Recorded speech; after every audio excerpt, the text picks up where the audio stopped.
Alrighty, well, as you know, the Truck Friendly program, it's an education program. It helps people like us, caravanners who are travelling around the place, whether it's full-time or part-time, to be safe. And on the line we have Ken Wilson. G'day, Ken. G'day, Brian. One of the things with safety is to do with speed, and there seems to be this kind of argy-bargy, let's call it, about, if it says 100 kilometres an hour, you should be doing 100. If it says 110, you should be doing... What's the deal with speed, and does it vary from state to state? Speed on the highway is a very personal thing. Now, some people see the speed limit signed as being the speed you need to travel. That is the maximum speed permissible by law on that road.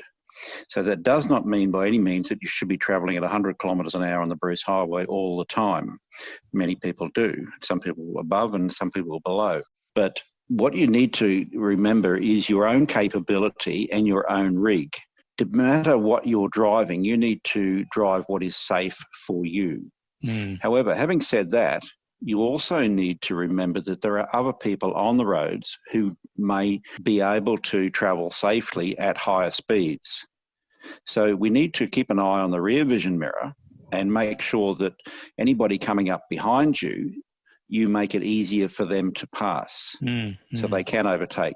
And that'll help remove a lot of the frustration. Exactly. And that's what the whole truck-friendly thing's about, whether it's trucks or other people just driving a car. It's being able to communicate with other people and let them know what's going on. But one of the questions I was going to ask you, in fact, was if you're relatively new or perhaps you're just not sure about what you're doing or where you're going, is there a minimum speed? If it says 100 kilometres an hour on the Bruce Highway, can I go at 50? As far as the speeds on the highways and that are concerned, some states, I understand, have a restriction on if you are unnecessarily holding up traffic. Now, that would be a very contentious thing to fight, and you'd probably need to prove that, you couldn't possibly go any further. And most people who would unnecessarily hold up traffic and being charged like that, there's got to be more to it than just the fact that they're towing a caravan a little bit slow. The thing is, with towing a caravan, a lot of people tow a little bit slower than the posted speed limit. Many travel at, 90 kilometres an hour, for example, in a caravan. Now, they do that for various reasons. Number one is that a lot of them also find fuel economy is a lot better.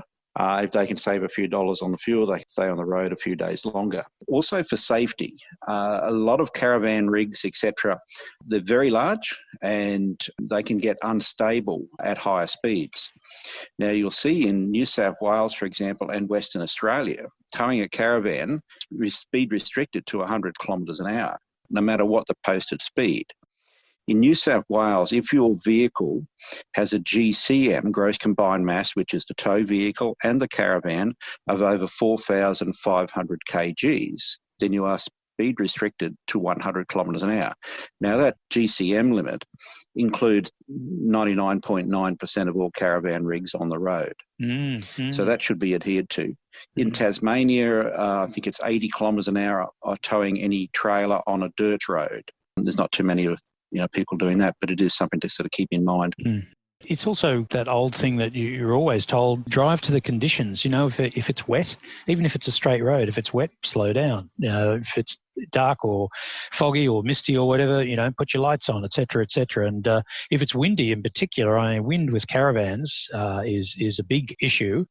We found a thing called the air wing, and it's really helped a lot with trucks passing and either way. And it's also helped when it's been a very windy kind of road, but not everyone has that and not everyone wants that, for instance. But, there are ways to combat it. So speed really is a great factor in keeping everybody safe, getting the right speed. That's right. And I've heard some very good reports of the air wing and similar things on the roofs of the cars, which help deflect the air.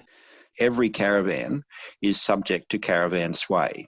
Now, having said that, it varies depending on the setup of the van as to when that will come in. Now, there's a lot of factors in caravan sway, and speed is one of them. There are other factors like tyres and loading of the caravan and so on and so forth. But every caravan is subject to caravan sway. Some may say, look, I've never experienced it, my caravan's fine, and that may be true. What it basically means is they haven't had the perfect storm.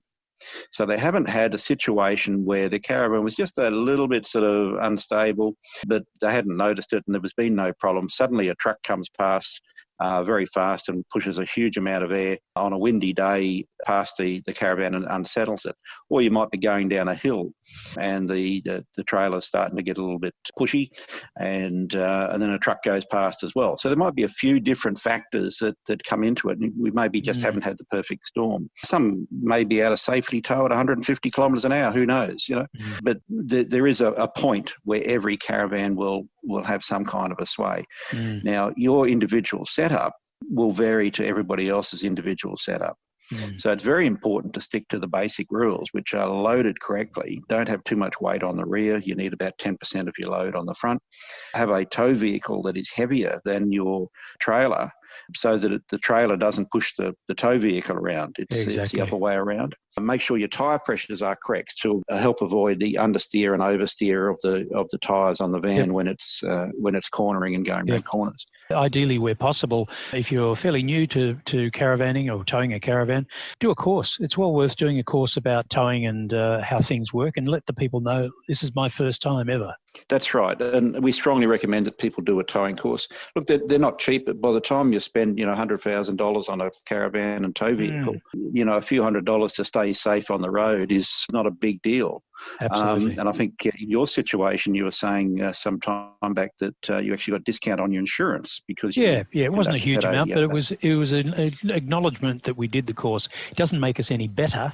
It just gives us a little bit of an insight. We'd been towing a caravan for years, an old 16-foot Viscount and a boat and all the rest of it, but had no idea about some of the other issues and thought, let's try it, and it worked out well. And that's the thing. Like, I don't cast myself as an expert on caravans. I'm a researcher, and I pass on the information that I've researched from several reliable sources. And I always make sure that the information is correct before I post it to maintain the credibility. However, I'd learn something new every day.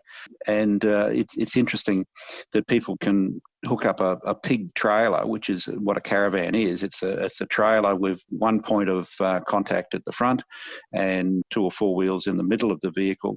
The pig trailer is one of the most unstable trailers available on the market, and that's why the heavy transport industry very rarely use them. They are unstable. There are concerns with it, and yet we've got all these people who are uneducated on caravan safety and untrained on loading the caravan, towing this unstable trailer around Australia at 100 kilometres an hour at highway speed with a closing speed of 200 kilometres an hour with the vehicle coming towards you. Yeah. Alrighty, well, I've just come up with the headline for our little chat here. No need for speed. Heed the speed limit. No need for speed. People don't like being told to limit stuff. But I think if we at least say, just be careful with the speed out there. Ken Wilson from Truck Friendly Program, thank you very much. If you want to know more about pretty well everything to do with caravanning, go to truckfriendly.com.au. Brian, thank you for your time.